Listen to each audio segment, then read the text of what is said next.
Le message du jour vous est présenté par notre frère Marc.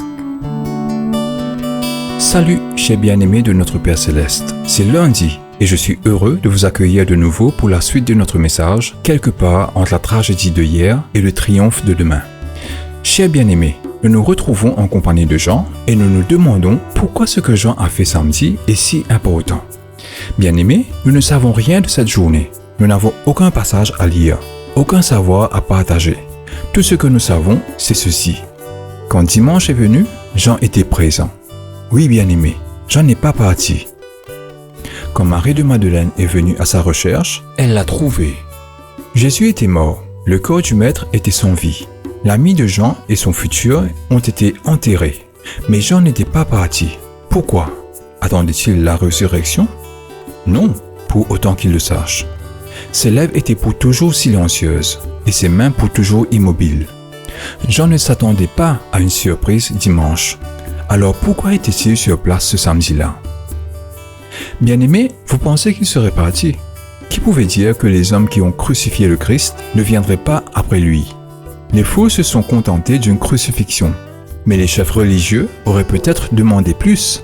Pourquoi Jean n'est pas hors de la ville? La réponse est peut-être pragmatique.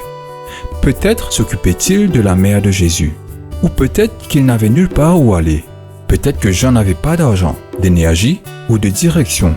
Ou peut-être que toutes ces raisons-là étaient tous vraies et valables.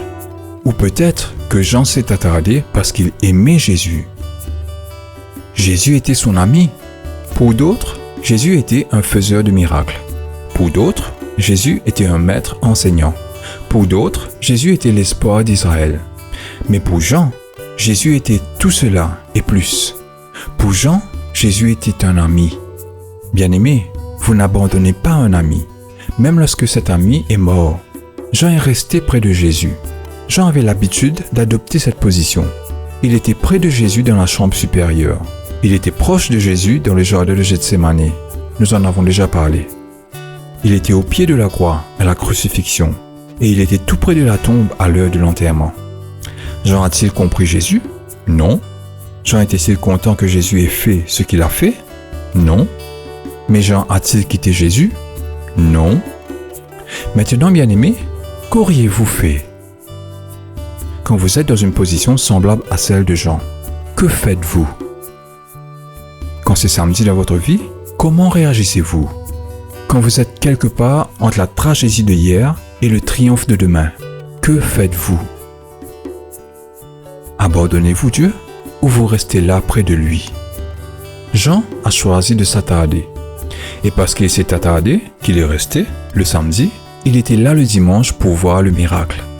Bien-aimés, sachez avec certitude que lorsque la vie prend une tournure négative, Dieu peut transformer toutes les peines de vos cœurs, en exemple Ruth chapitre 1, verset 21, en bénédiction dans le chapitre 4, verset 14 à 15.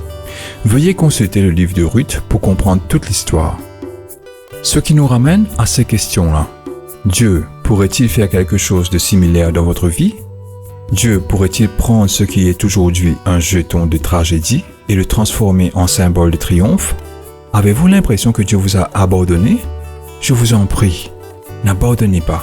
Et plus encore, ne jamais abandonner.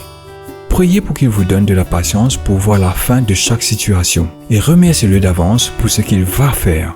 J'envoie un baiser spécial à Melinda, Sandy et toute la famille.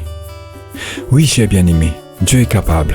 Dieu soigne, Dieu aime et Dieu peut transformer notre désert en ruisseau inattendu. Je vous en prie, attachez-vous à lui samedi pour que vous voyiez le soleil levant de la victoire, de la délivrance, de la guérison et du triomphe le dimanche matin dans votre vie. Dieu vous bénisse tous mes chers. Désolé d'avoir été long. Profitez de votre journée en lui. Restez en sécurité et bien protégés entre ses mains. À demain pour un nouveau voyage dans sa parole et sa révélation. Au revoir. Si toi aussi tu crois que la parole de Dieu est une bénédiction, partage-la et sois une source de bénédiction pour les autres, toi aussi.